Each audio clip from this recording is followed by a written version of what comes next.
जिस समय आप जी को अध्यात्म ज्ञान हो जाएगा, उस समय आप समझ पाओगे सचमुच एक परमात्मा को छोड़ के इस संसार में अपना कुछ भी नहीं है। परमात्मा स्वयं आकर के ये तत्व ज्ञान सतलोक से आकर के हमें बताते हैं, काया तेरी है नहीं, ये माया कहाँ से होवे, चरण कमल में ध्यान रखो, इन दोनों को खोए। नंगा आया जगत में, नंगा ही तू जावे, बीच में ख्वाबी ख्याल है, ये मन माया भरमावे।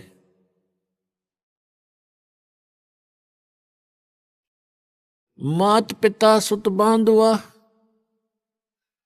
क्या देख बुलाना रे, इनमें तेरा कोई नहीं, क्यों बया दीवाना रे।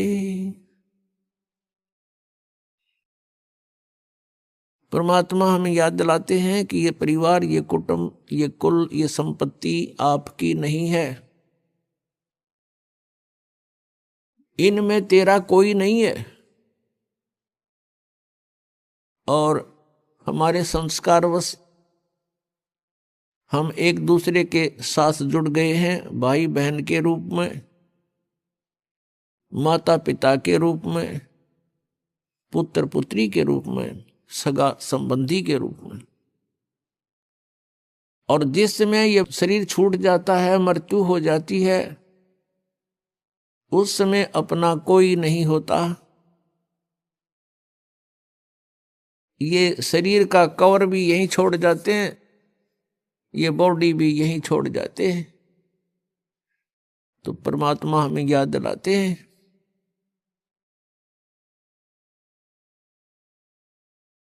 परमात्मा कहते हैं कि तुम यहाँ के वासी नहीं हो,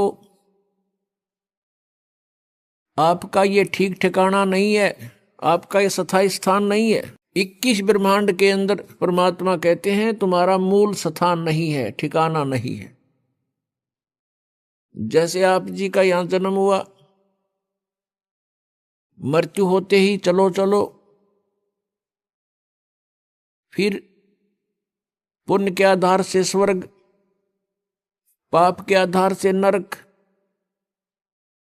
जब स्वर्ग का समय पूरा होता है तो वहां से भी मृत्यु, चलो नरक में डालो, नरक का समय पूरा होते ही चलो, फिर गधा बन गया आके पृथ्वी पर, गधे का समय पूरा होते ही फिर कहेगा चलो मृत्यु होगी, फिर कुत्ते की योनि में, फिर मृत्यु होती है कुत्ते की, फिर वहां से चलो, फिर कभी 84 लाख योनियों में कष्ट उठाकर फिर मनुष्य शरीर प्राप्त होता है। तो फिर यही क्रियाएं, और सतभक्ति ना करी तो मृत्यु होते ही फिर चलो, आगे गए ना बावड़े, रहते भी सब जाही, बिन साहेब की भक्ति कहीं ठोड़ ठिकाना नहीं। कहीं ठोड़ ठिकाना नहीं परमेश्वर कबीर जी की भक्ति के बिना। और सतलोक में जाने के बाद फिर पूर्ण रूप से स्थायी स्थान मिल जाएगा। वहां जाने के बाद प्राणी का फिर जन्म और मृत्यु नहीं होता। जन्म और मृत्यु जब समाप्त हो जाएगी तभी हम परम शांति को और सनातन परम धाम को प्राप्त हो सकेंगे। दूसरे शब्दों में ये कहें कि जब हम सनातन परम धाम को प्राप्त हो जाएंगे तो फिर हमारी ये चलो चलो समाप्त हो जाएगी। श्रीमद् भगवद गीता अध्याय 15 के श्लोक नंबर 1 से 4 में एक बहुत ही निर्णायक ज्ञान दिया है। उसमें कहा है कि उल्टा लटका हुआ ये संसार रूपी वृक्ष है अर्जुन, ऊपर को जो इसकी जड़ है वो तो ऊपर को है और नीचे को तीनों गुण रूपी शाखा है। ऊपर को जो मूल है, जड़ है इस संसार रूपी वृक्ष की, वो तो समझो परम अक्षर ब्रह्म है। परम देव पुरुष गीता ज्ञानदाता से कोई अन्य है, और नीचे को तीनों गुण रूपी शाखा है। और जो संत इस उल्टे लटके हुए संसार रूपी वृक्ष के सभी विभाग भिन्न भिन्न बताता है कि तना कौन प्रभु है, डार कौन प्रभु है, और शाखा कौन देव हैं, और पत्ते क्या हैं, स वेदवित वह वेद के तात्पर्य को जानने वाला है, अर्थात वो तत्वदर्शी संत है। श्रीमद् भगवत गीता अध्याय नंबर 4 के श्लोक नंबर 34 में कहा है कि अर्जुन, श्रीमद् भगवत गीता अध्याय नंबर 4 के श्लोक नंबर 32 में जो जानकारी दी गई है कि धार्मिक अनुष्ठानों की जानकारी, यज्ञों की, यज्ञमीन धार्मिक अनुष्ठान की जानकारी, क्रियाओं की जानकारी विस्तार के साथ सच्चिदानंद घन ब्रह्म की वाणी में, ब्रह्म ने मुखे सच्चिदानंद घन ब्रह्म की वाणी में विस्तार के साथ कही है। और उनको जानने के पश्चात तो सर्वकर्म बंधन से मुक्त हो जाएगा। वो तत्व ज्ञान है। गीता जी अध्याय नंबर 4 के श्लोक नंबर 34 में कहा कि उस तत्व ज्ञान को तू तत्वदर्शी संतों के पास जाकर समझ। उनको दंडवत प्रणाम करने से, कपट छोड़कर उनसे विनय करने से वो तत्वदर्शी संत तुझे परमात्म तत्व का ज्ञान कराएंगे। तो यहां गीता जी अध्याय नंबर 15 के श्लोक नंबर 1 में तत्वदर्शी संत की पहचान बताई है कि ऊपर को जड़ वाला, नीचे को तीनों गुण रूपी शाखा वाला ये संसार रूपी वृक्ष है।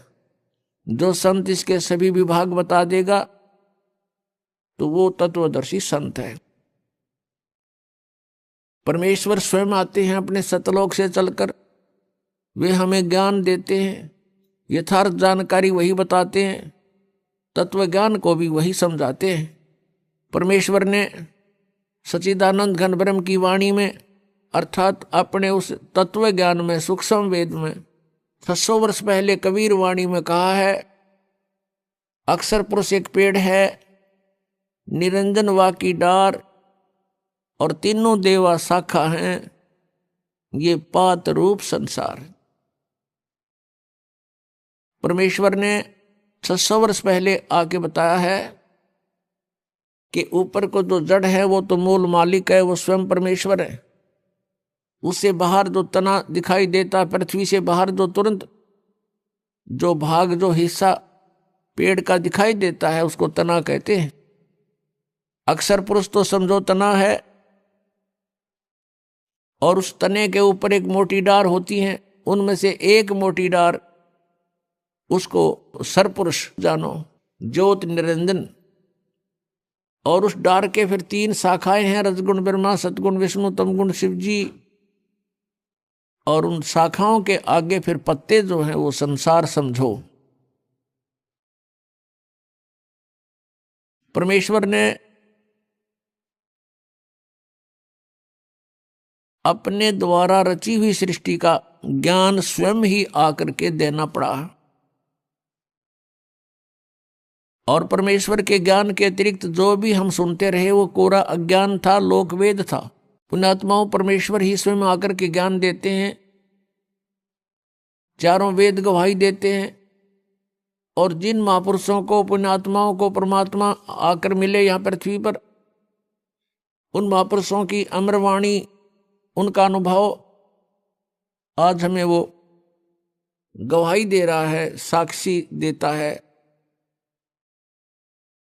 कि वो परमात्मा ऐसी लीला करता है। ऋग्वेद मंडल नंबर 9 सूक्त नंबर 86 मंत्र 26-27 में, ऋग्वेद मंडल नंबर 9 सूक्त 82 मंत्र 1, 2, 3 में, ऋग्वेद मंडल नंबर 9 सूक्त 96 के मंत्र 16 से 20 में, ऋग्वेद मंडल नंबर 9 सूक्त 20 के मंत्र 1 में, ऋग्वेद मंडल नंबर 9 सूक्त 1 के मंत्र 8 और 9 में, और भी अनेकों स्थानों पर।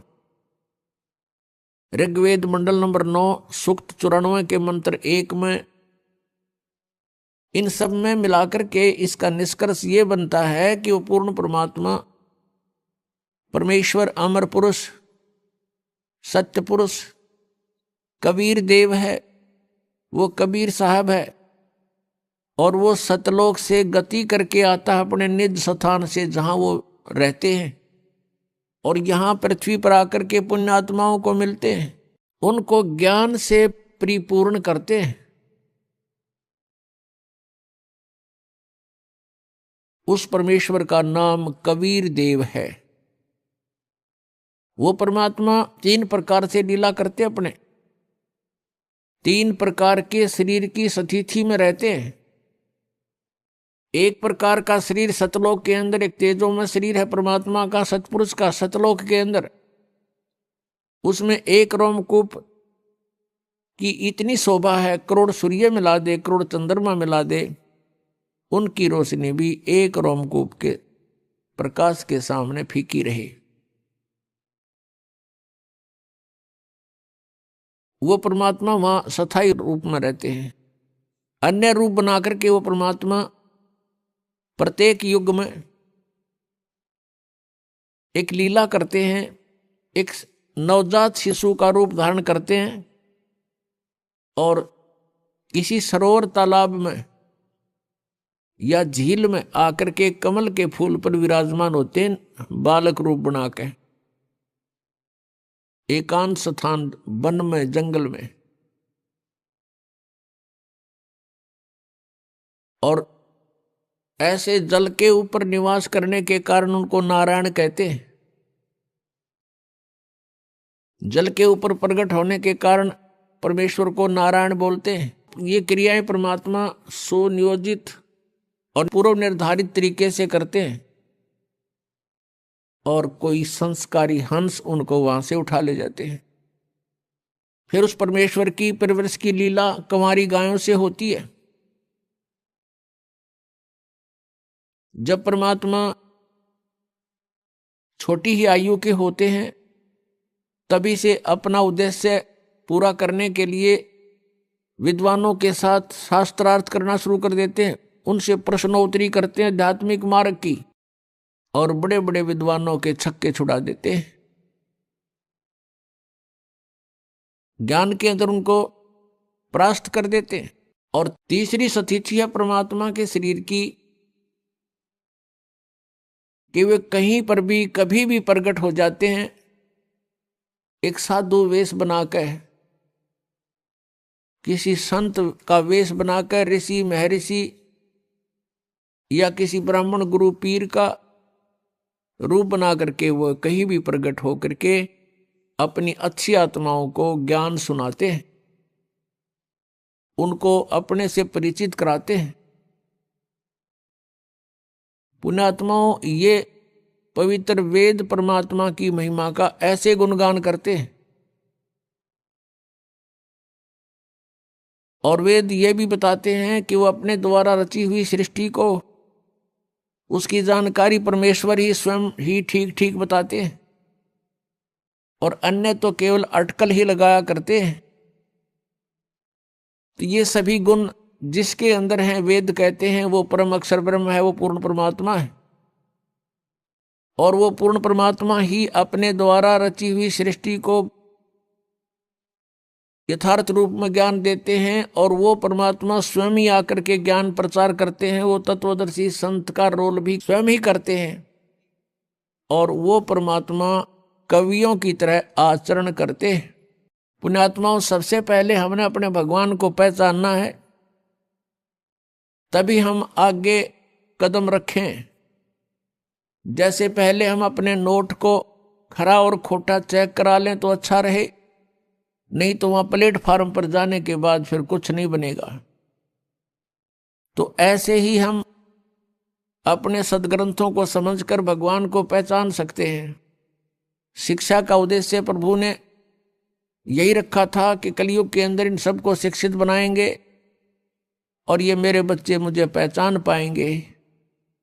अभी तक तो ये गुरु और ऋषि, महर्षि, पीर ये हमें अपने ही अज्ञान के आधार से आधारित रखते थे। लोक वेद सुनाया करते थे जो वेदों सदग्रंथों के विरुद्ध था,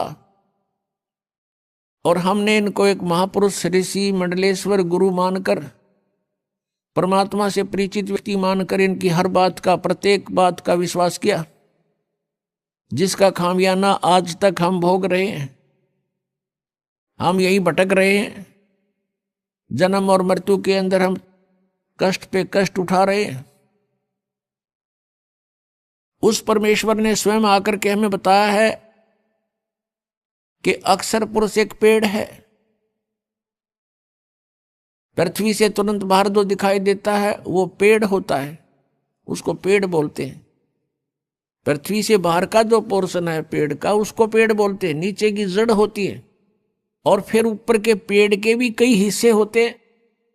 जैसे ये सारा शरीर मनुष्य कहलाता है, लेकिन हाथ अलग हैं, पैर अलग हैं, मुख अलग है, कान नाक अलग हैं, इनके नाम अलग हैं, ये विभाग हैं। ऐसे ही तना जो है ये अक्षर पुरुष जानो, और उसके मोटी डार ऊपर चल के 2-3 हो जाती हैं, उनमें से एक मोटी डार को सरपुरुष जानो, सरपुरुष, जिसको ज्योत निरंजन भी कहते हैं, काल भी कहते हैं। और उस मोटी डार के 3 शाखाएं, ये रजगुण ब्रह्मा, सतगुण विष्णु, तमगुण शिव जी जानो, और पात रूप संसार। परमेश्वर कबीर देव जी ने स्वयं आकर के एक तत्वदर्शी संत की भूमिका करके हमें यथार्थ ज्ञान दिया। अक्षर पुरुष एक पेड़ है, सरपुरुष वह की डार, और तीनों देवा शाखा हैं, ये पात रूप संसार। तो यहां गीता ज्ञानदाता कहता है कि तत्वदर्शी संत की प्राप्ति के उपरांत उस तत्व ज्ञान रूपी शस्त्र से इस अज्ञान रूप अंधकार को काट के, गीता जी अध्याय नंबर 15 के श्लोक नंबर 1 से 4 का निष्कर्ष बता रहा है दास आपको। उसके पश्चात परमेश्वर के उस परम पद की खोज करनी चाहिए, जहां जाने के बाद साधक फिर लौटकर कभी संसार में नहीं आते। और जिस परमेश्वर से संसार रूपी वृक्ष की ये प्रवृत्ति विस्तार को प्राप्त हुई है, अर्थात जिसने संसार रूपी वृक्ष अर्थात ब्रह्मांडों की रचना की है, उसी परमेश्वर की भक्ति करनी चाहिए, अन्य की नहीं। ये गीता ज्ञानदाता स्वयं कह रहा है कि मेरी भक्ति भी नहीं, केवल उसी की पूजा करो, और मैं उसी की शरण हूं। पुण्यात्माओं, परमेश्वर ने आके हमें ज्ञान दिया है।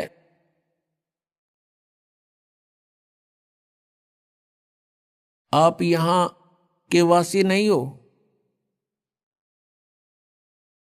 आप यहां अस्थायी रूप पर रह रहे हो, और जिस परिवार और जिस संपत्ति को आप अपना मानकर निश्चिंत हो चुके हो, ये आपकी महाभूल है। और ये भूल कहां से समाप्त होती है? संतों के विचारों से। और वो विचार मिलते हैं सत्संग से। और पुण्यात्माओं, सत्संग आज के दिन 21 ब्रह्मांड में इस दास के अतिरिक्त कहीं पर भी आपको उपलब्ध नहीं है। ये अभिमान नहीं, ये यथार्थ ज्ञान जानना। और जो पुण्यात्मा इस ज्ञान से परिचित हो चुके हैं की होगी, ये ओरिजिनल और डुप्लीकेट पासपोर्ट का अर्थात अधिकारी और अनधिकारी से बने हुए लिए हुए नाम की दीक्षा का आपको उस समय जानकारी होगी जब आपकी मृत्यु हो चुकी होगी, शरीर छूट चुका होगा। और उस समय आपकी बाजू यमदूतों के हाथों में होगी और आप कह रहे होगे कि मैंने गुरु बना रखा था, तुम मुझे क्यों पकड़ रहे हो? फिर वो बताएंगे चलो तेरे पहले लाइसेंस का, तेरे पासपोर्ट को चेक कराते हैं। फिर वो ले जाएंगे वहां धर्मराज के पास और उसको कहेंगे ठोको नरक में, इसके गुरु को भी लाओ पकड़ के, ये डुप्लीकेट गुरु था इसका, इसलिए नरक में डाल दो। तो पुण्यात्माओं, सत्संग में आने से ये ज्ञान होता है। तो गीता जी अध्याय नंबर 18 के श्लोक नंबर 62 में कहा कि अर्जुन, तू सर्वभाव से उस परमेश्वर की शरण में जा, उसकी कृपा से ही तू परम शांति को और सनातन परम धाम को प्राप्त होगा। जब तक जन्म मृत्यु है, शांति नहीं हो सकती प्राणी को।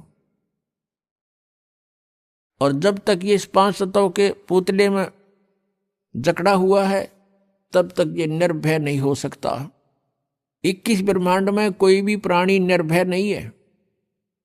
कहते हैं ब्रह्मा का आसन डिगा, जब सुनी काल की गाज।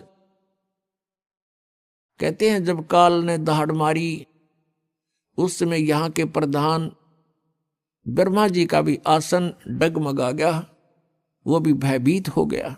आपने कथा सुनी है कि भस्मागिरी नाम का एक तपस्वी था, भगवान शिव की तपस्या करता था उनको इष्ट मानकर। जब भगवान शिव प्रसन्न हुए, उनसे पूछा बोल क्या मांगता है साधक? भस्मागिरी ने कहा कि मुझे भस्म कड़ा दे दो। वचनबद्ध करके भगवान शिव से कड़ा मांगा, भगवान शिव ने वो भस्म कड़ा दे दिया। उसके पश्चात वो भस्मागिरी भगवान शिव को मारने के लिए उद्धत हो गया और कहा शिव जी होले होशियार, अब तुझे मारूंगा, पार्वती को पत्नी बनाऊंगा। तब भगवान शिव भयभीत होकर के भाग लिए। आगे आगे भगवान शिव, पीछे पीछे भस्मागिरी यानी पुजारी, आगे भगवान। कहने का भाव यह है कि यहां कोई भी प्राणी निर्भय नहीं है। तो जब तक हम उस सनातन परम धाम में नहीं चले जाएंगे, तब तक न तो हमारी ये चलो चलो मिटे और न ही हमारा भय मिटे। अभय पद भी वहीं प्राप्त होगा। दास गरीब अभय पद परसै और मिले राम अविनाशी। जिन महापुरुषों को परमात्मा प्राप्त हुए, उनमें से कौन कौन है जो इस दास के नॉलेज में है? आदरणीय धर्मदास साहिब जी, आदरणीय मलुकदास साहिब जी, आदरणीय नानक साहिब जी, आदरणीय दादू साहिब जी, आदरणीय गरीबदास साहिब गांव छुड़ानी जिला जज्जर हरियाणा वाले, और आदरणीय घीसा दास साहिब जी। अपनात्माओं, गरीबदास जी का पूरी डिटेल इसलिए देनी पड़ती है कि गरीबदास नाम के कई नकली संत भी जो है वेल नोन हुए हैं, और इस कारण से गरीबदास साहिब जी ये गांव छुड़ानी जिला ददर हरियाणा वाले ये ओरिजिनल गरीबदास जी हैं, जिनको परमात्मा मिले, सचखंड लेकर गए सतलोक में, फिर उनको वापस छोड़ा ऊपर का पूरा कुछ दिखा करके। उसके बाद उन्होंने आंखों देखा जो विवरण अपने एफिडेविट में, अपने अनुभव की प्रत्यक्ष दृष्टा रूप में जो ज्ञान उनको हुआ, वो वाणी लिखी उनमें प्राप्त होता है। उनमें से आपको सुनाते हैं। राम सुमर राम सुमर राम सुमर हंसा, राम सुमर राम सुमर राम सुमर हंसा। भक्ति जान ज्ञान ध्यान छाडो कुल बंसा। कोटि कर्म भरम जार पार तोहे उतारे। मुक्ति लोक पावे मोख नाम जो उचारे।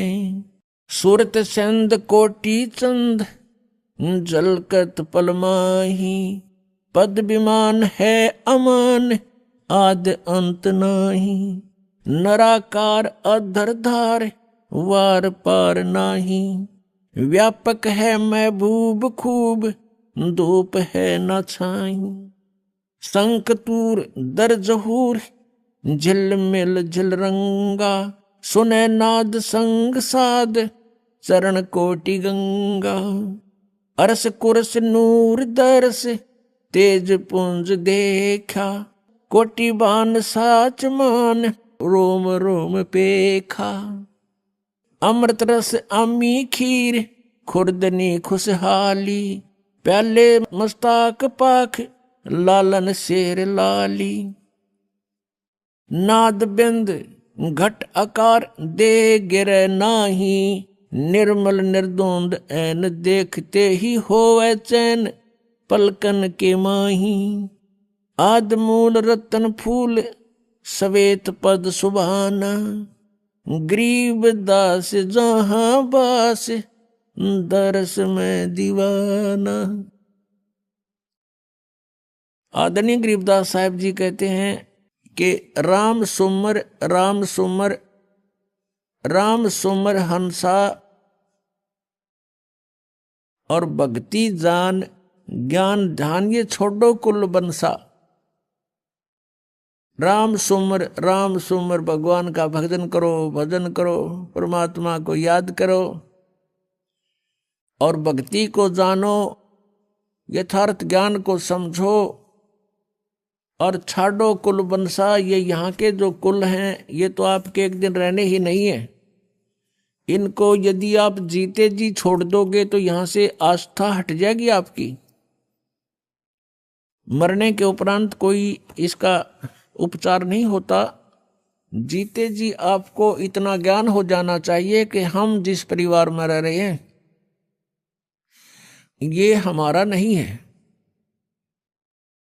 और ये भी नहीं कि हम इसको त्याग कर छोड़कर या इससे हेट नफरत करें। ये हमारी फिर हंस रूप में नहीं है, हमने हंस बनना है। हंस का अर्थ होता है कि दूध और पानी को छान कर और यथार्थ वस्तु को ग्रहण कर ले, जल को छोड़ देता है। हंस एक पक्षी होता है, उसमें गुण दिया है भगवान ने कि आप एक गिलास दूध में एक गिलास जल डालकर उसके सामने रख दो पात्र में, उसमें से वो चोंच डबो करके दूध पी लेगा और जल शेष रह जाएगा। उसको ऐसी दया करी दाता ने उसके ऊपर। और किसी सरोवर के ऊपर हंस भी हो और बुगला भी हो, हंस और बुगले में शारीरिक अंतर नहीं होता, लेकिन उनकी भिन्नता की को कैसे पहचाने, उनकी भिन्नता कैसे जाने, हंस कौन है बुगला कौन। उनकी पहचान होती है कि जैसे बुगला जो होता है वो मोती नहीं खाता, वो मछली खाता है, गोगे खाता है, कीड़े मकोड़े खाता है, जल के जंतुओं को खाता है, लेकिन हंस नहीं खाता। हंस केवल मोती खाता है, नहीं तो भूखा मर जाता है। तो कहने का भाव ये है, विकार तो ये मछली और अन्य कीट समझो, और निर्विकार यानी जो बुराइयां ना करे, बीड़ी शराब मांस तम्बाकू चोरी जारी ठगी बकवाद, ये ना करने वाला हंस होता है, और ऐसे करता है वो बुगला होता है। ऐसे ही मानव शरीर में भगत और अभगत का शारीरिक डिफरेंस नहीं होता, उनकी क्रियाओं से पता चलता है। तो हमने क्या कहा गरीबदास साहब जी ने कि राम सुमर राम सुमर हंसा।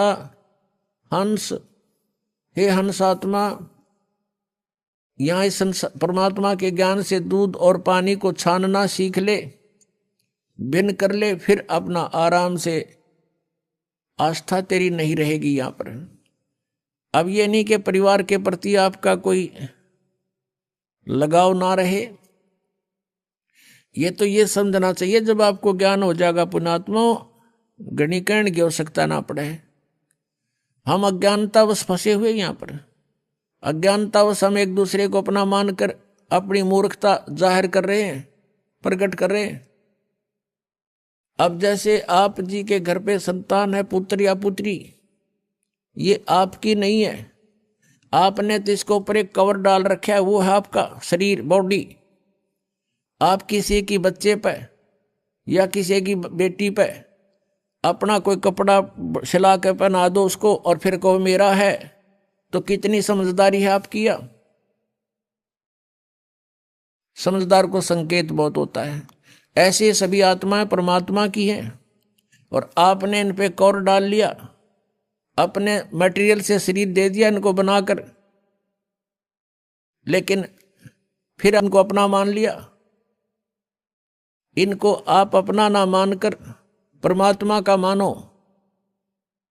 मालिक का मानो, आप नौकर जानो उस परम पिता की, तो आसानी से आप इस जीवन को पार भी कर लोगे। भगवान से डरते हुए आपने इनके साथ रहना है कि मालिक के बच्चे की आत्मा नहीं दुखानी चाहिए। आप नौकर हो उस परम पिता के और ये बच्चे हैं उस भगवान के, आप उनके नौकर लगा रखे हो। आपको धन दिया है इनके लिए, इनको पढ़ाने को, लिखाने का, अच्छे कपड़े पहनाने का और प्यार से रखने के लिए आपकी ड्यूटी है। इनका प्रत्येक कार्य आप करो भगवान से डर के कि भगवान के बच्चे हैं, और जितना मालिक ने आपको इनके लिए धन दिया उसको उतने ही एवरेज से व्यय करो, एक्स्ट्रा मत करो, और उसी में से आपका धर्म पुण्य भी आप करो।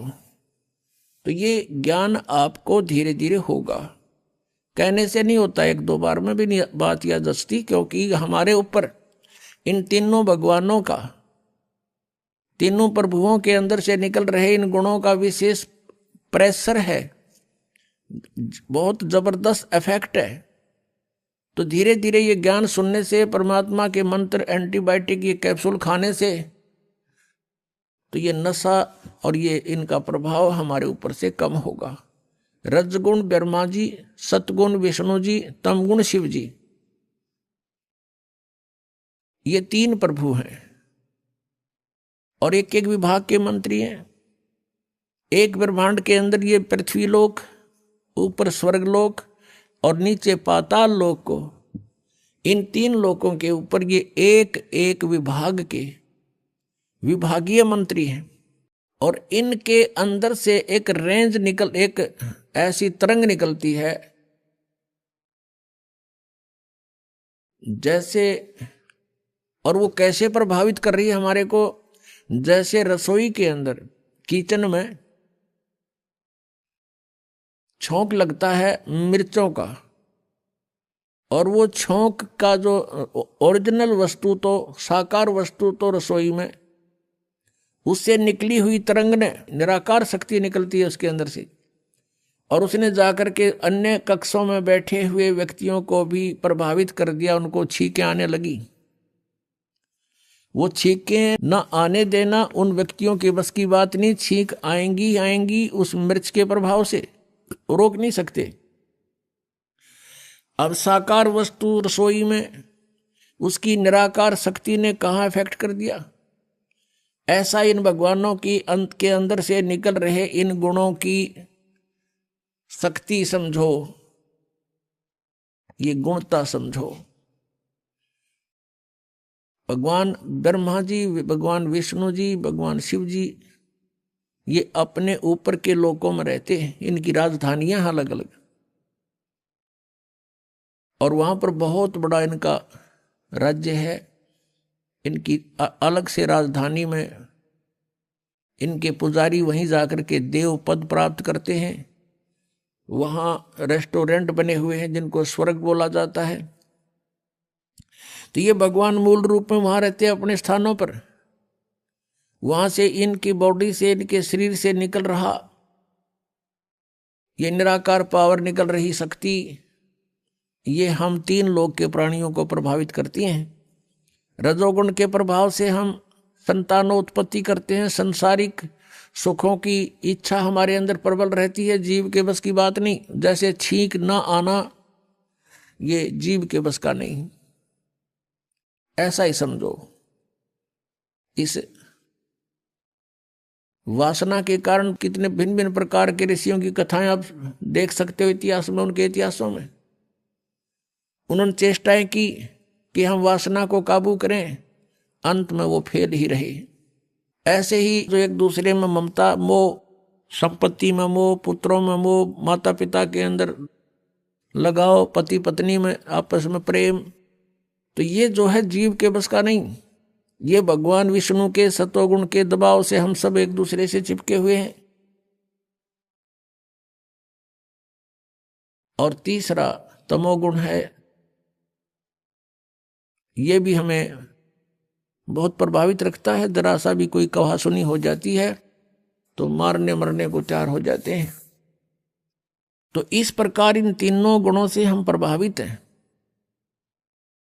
तो कहने का भाव ये है कि जो प्रसंग चला है कि भक्ति जान ज्ञान धान और छाड़ो कुल बंसा, कि तुम इस परिवार को या अपने कुल को भूल जाओ। भूलने का तात्पर्य यह है कि परमात्मा को याद करो, उद्देश्य आपका रहे कि सतलोक जाएं।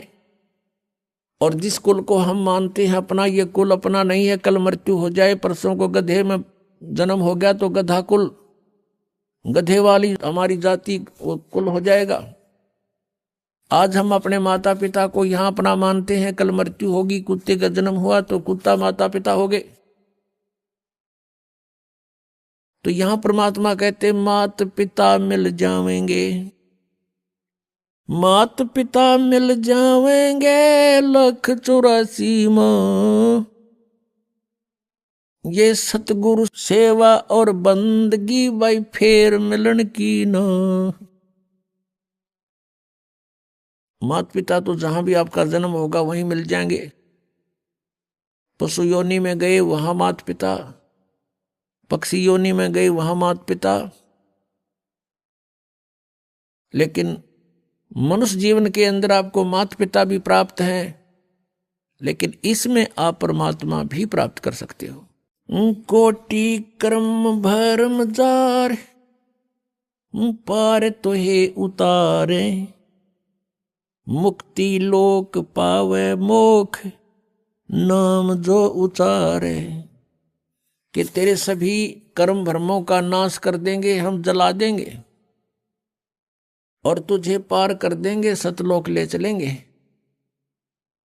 और मुक्ति लोक यानी सतलोक को आप प्राप्त हो जाओगे और आपका मोक्ष हो जाएगा।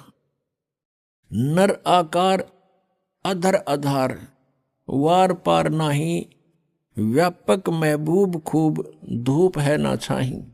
अब परमात्मा आप ही आकर के अपने ज्ञान से अपनी प्यारी आत्माओं को परिचित कराते हैं।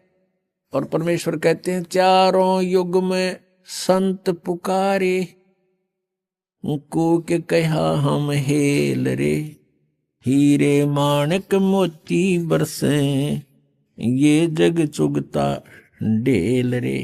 कहते हैं तत्व ज्ञान रूपी हीरे मोती हम बरसा रहे हैं और ये जग चुगता ढेल रे। ये तत्व ज्ञानहीन लोकवेद के आधार से जो साधना करते हैं वो तो डड़े इकट्ठे कर रहे हैं, कंकर पत्थर रूपी धन है उनका। और गरीबदास जी कहते हैं कि राम सुमर राम सुमर राम सुमर हंसा। और क्या बताते हैं, अरस कुर्श नूर दर्श तेज पुंज देखा, नर आकार अदर्द आधार। गरीबदास जी कहते हैं कि मैंने परमात्मा को देखा, बहुत नूरी शरीर है, मनुष्य सदृश उनका आकार है, और अमृत रस अरस कुर्स नूर दर्श, अरस के कुर्स पर आसमान के अंतिम छोर में यानी सतलोक के अंदर, ध्रुवलोक के तीसरे पृष्ठ पर, जैसे वेद बताते हैं। और यही आंखों देखा संत गवाही देते हैं जिनको परमात्मा मिले और अपना भेद बताया। क्या बताते हैं, कोटि भान और साच मान, रोम रोम देखा। गरीबदास जी कहते हैं उस परमेश्वर के एक रोमकूप में करोड़ सूर्य मिला दे। और कहते हैं सत्यमान जो मैं कह रहा हूं, मैंने रोम रोम देखा उस परम पिता का। तो पुण्यात्माओं, सबसे पहले तो हमें यह विश्वास हो कि हम जिसको भगवान माने हुए हैं, जान रहे हैं, वो भगवान भी है कि नहीं। और फिर ये देखना कि हम जिस विधि से परमात्मा पाने की ट्राई कर रहे हैं, एफर्ट कर रहे हैं, वो वास्तव में वो हमारा जो एफर्ट है वो सक्सेस होने वाला भी है कि नहीं, सफल होगा कि नहीं। अब जैसे ये तो ज्ञान हो गया कि पृथ्वी के अंदर नीचे मीठा जल है, शीतल। अब उसको प्राप्त करने का तरीका कौन सा है? किसी ने लकड़ी की डंडी दे रखी, आगे छोड़ कर कहती इससे खोदो। उस लकड़ियों से खोदने से वो जल प्राप्त नहीं हो सकता। उसका एक प्रॉपर वे है, उसका एक विशेष प्रोसेस है, प्रोसीजर है। जैसे हैंडपंप लगाना होता है तो उसमें बोकी लगाई जाती है, एक यंत्र होता है बोकी, लोहे की पाइप का ही, और पाइप के अंदर डालकर उसको ऐसे ऊपर नीचे मारना शुरू करते हैं, मिट्टी बाहर निकालते रहते हैं, अंदर जाती रहती है पाइप। ये तरीका है उस जल के यानी हैंडपंप लगाने का, यानी शीतल जल पाने का। ज्ञान तो केवल इतना बताएगा कि ये परमात्मा है और वहां रहता है, और वो मिलेगा कैसे, वो भी ज्ञान बताएगा। तो वो जो कैसे मिलता है वो विधि एक ही है, अन्य नहीं हो सकती। तो इस प्रकार से वो साधना हमारे सदग्रंथों में वर्णित है कि ऐसे भगवान मिलता है इन मंत्रों के जाप से। और जिन्होंने परमात्मा पाया है और जिनको भगवान मिले हैं, उन्होंने जो ज्ञान बताया है उसी के आधार से उन्होंने साधनाएं की हैं, उनको परमात्मा पाया, उन्होंने भी यही बताया है कि ऐसे ही हमने साधनाएं की, इन मंत्रों का जाप किया, हमारा कल्याण हुआ। यहाँ गरीबदास जी महाराज जी कह रहे हैं कि कोटि भान और साची मान सतमान, रोम रोम देखा, रोम रोम देखा हमने भगवान का। ये निराकार बताते हैं, ये झूठ बोल रहे हैं। आगे क्या बताते हैं? काल करे सो आज करो,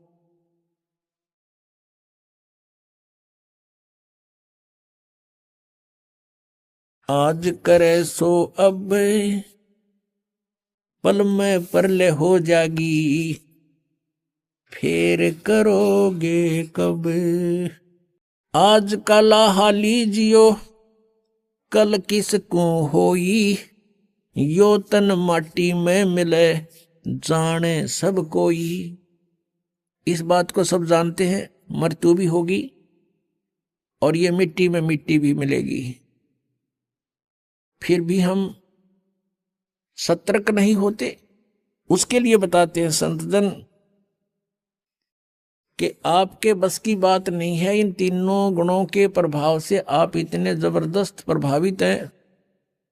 परमात्मा आकर चले गए, हमने ज्ञान सुना के सुख देगे निरे बिना गिनती के। जब भगवान कबीर परमेश्वर जी 120 वर्ष उस दूसरे प्रकार की शरीर की स्थिति से एक नवजात शिशु का रूप धारण किया, धीरे धीरे बड़े हुए, बचपन से ही सत्संग यानी वचन परमात्मा के ज्ञान प्रचार शुरू किया। उस समय जो भी मालिक की शरण में आया उनको सुख दिया, क्योंकि हम उस कबीर परमात्मा के बच्चे हैं। और अपना बच्चा अपने माता पिता से दुखी नहीं देखा जा सकता। जो भी उसके पास आता है, कोई भी उसकी पीड़ा है, उसको तुरंत राहत दिलाते हैं। तो ऐसे ही परमात्मा समर्थ है, वो स्वयं ही अपने सब सुख दे सकते हैं अपने बच्चों को। तो वो भी आकर चले गए और कहते थे हम ये अलखला हैं कुतुब गोश और पीर, गरीबदास खालिक धनी हमरा नाम कबीर। और आदरणीय रामानंद जी को मिले, महर्षि रामानंद पंडित जी को मिले थे, बड़े विद्वान पुरुष माने जाते थे। उनका भ्रम निवारण किया और उनसे कहा था, ए स्वामी सृष्टा में और सृष्टा मेरे तीर, दास गरीब अधर बसूं, मेरा नाम कबीर, ऊपर रहता हूं मैं अधर सतलोक में। और सारी सृष्टि का रचने वाला सृष्टा मैं ही हूं और मेरा नाम कबीर। और फिर आंखों देखकर आदरणीय रामानंद साहब जी को भी परमात्मा सचखंड लेकर गए थे, वापस छोड़ा उनको। तब रामानंद जी ने कहा था, दोहू ठोर है एक तू बया एक से दो, गरीबदास हम कारणे तुम आए हो मगजो। यहां पर जो गरीबदास जी का नाम साथ में आता है, ये गवाह हैं परमात्मा के। जैसे तुलसीदास जी ने लाखों वर्ष पहले की रामायण को, यानी घटनाओं को जो श्री रामचंद्र जी के साथ बीती थी, उसके लाखों वर्ष पश्चात अब कलयुग में अपनी भाषा में चित्रार्थ कर दिया, एज इट इज ज्यों का त्यों। क्योंकि उनकी दिव्य दृष्टि खुल गई थी। जिनकी दिव्य दृष्टि खुल जाती है वो आगे पीछे का बहुत जानकारी प्राप्त कर सकते हैं। इन दिव्य दृष्टियों में भी अंतर होता है। जैसे सूक्ष्मदर्शी दूरबीन होती हैं, उनकी रेंज भी होती है, ऐसे ही इनकी भी दिव्य दृष्टि थी। लेकिन जो गरीबदास जी को दिव्य दृष्टि मिली वो बहुत पावर की थी। और इनकी दिव्य दृष्टि जो तुलसीदास जी को मिली थी, ये इन स्वर्ग लोकों से ऊपर नहीं देख सकते थे। और गरीबदास जी ने सब ब्रह्मांडों को देखा, यहीं बैठे देखा। स्वयं भी साथ जाकर देख कर आए थे, उसके बाद उनकी दिव्य दृष्टि खुल गई, तो यहाँ बैठे भी सब देखा करते थे। तो उन्होंने भी 600 वर्ष पहले जो परमात्मा आए थे, जो लीला करके गए थे बनारस काशी में जुलाहे के रूप में, वो सब आंखों देखा उस समय का। क्योंकि ये क्रियाएं समाप्त नहीं होती, ये चलचित्र की तरह प्रत्येक प्राणी के अंतःकरण में फीड हो जाती हैं। जैसे इंटरनेट में जो डाली हुई मैटर है वो सब अपने कंप्यूटर में डाल सकते हैं, विद्यमान रहता है। तो जिसने उसको डाउनलोड कर और देखना शुरू कर दिया तो सब कुछ देख सकता है। ऐसे ही जानो। तो गरीबदास जी ने परमात्मा के ये सब लीलाएं जो हुई थी वो प्रत्यक्ष दृष्टा है, इसलिए गरीबदास जी का नाम इसमें साथ आता है। तो आदरणीय रामानंद साहब जी कह रहे हैं कि तुम साहेब तुम संत हो, तुम सतगुरु तुम हंस, गरीबदास तेरे रूप बिना और न दूजा अंश। तुम ही परमात्मा हो, तुम साहेब तुम संत हो, तुम ही यहां संत रूप में एक तत्वदर्शी संत की भूमिका भी आप ही कर रहे हो। और तुम सतगुरु तुम हंस, आप ही सतगुरु हो, सच्चा ज्ञान देने वाले और अधिकारी नाम देने के। और तुम ही हंस हो, हंस अर्थात जो एक भक्त के अंदर जो गुण होने चाहिए वो भी कहते हैं हे परमात्मा आप में ही विद्यमान है। और आपके बिना, आपकी शक्ति के बिना या और न दूजा अंश से